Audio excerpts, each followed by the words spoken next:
नमस्कार, मी आनंद पाटील, माहिती अधिकार कार्यकर्ता.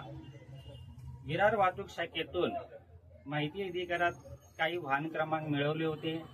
त्या वाहन क्रमांकांची जेव्हा मी केस स्टडी केली, त्या केस स्टडी मधून असं निदर्शनास आलं की विरार वाहतूक शाखेतील काही पोलीस हवालदार अनेक वाहनं जप्त करतात, पण ती जप्त केलेली वाहनं गोडाऊन पर्यंत पोहोचवतच नाहीये.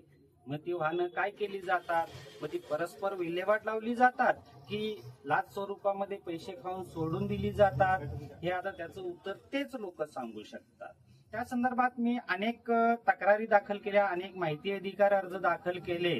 तेव्हा त्या लोकांनी ते पुरावे मिटवण्यासाठी अनेक वाहने जे गोडाऊनला उपस्थित नव्हती ती वाहने रिलीज करायचं, बोगस रेकॉर्ड करण्याचा त्यांनी विडा उचलला. आणि त्या पद्धतीने आता काही वाहनं चिंचोटी वाहतूक शाखेतून भरत मुंडे यांनी अधिकार नसताना बेकायदेशीर रिलीज केली, तर रमजान खान यांनी रात्री 11 ते 12च्या दरम्यान व 3 तारखेला रमजान खानची साप्ताहिक सुट्टी असताना त्या दिवशी अनेक वाहनं त्यांनी रिलीज केलेली आहेत आणि रेकॉर्डमध्ये फेरफार केलेला आहे.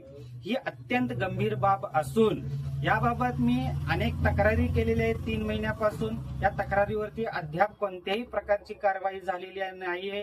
त्यांचे वरिष्ठ अधिकारी सुद्धा यांना पाठीशी घालत आहेत. मी या व्हिडिओच्या माध्यमातून वरिष्ठ अधिकाऱ्यांना सुद्धा विनंती करतो की याची सखोल चौकशी करून या संबंधितावरती कठोरात कठोर कारवाई व्हावी अशी माझी विनंती आहे.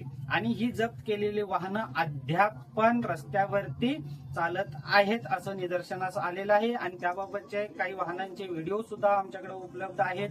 माहिती अधिकारामध्ये त्यांनी माहिती सुद्धा अशी दिलेली आहे की अनेक वाहनं गोडाऊनला जमा केलेली नाही आहेत. त्यामुळे या संबंधितांची सर्वांची सखोल चौकशी होऊन कठोरात कठोर कारवाई होणं अपेक्षित आहे.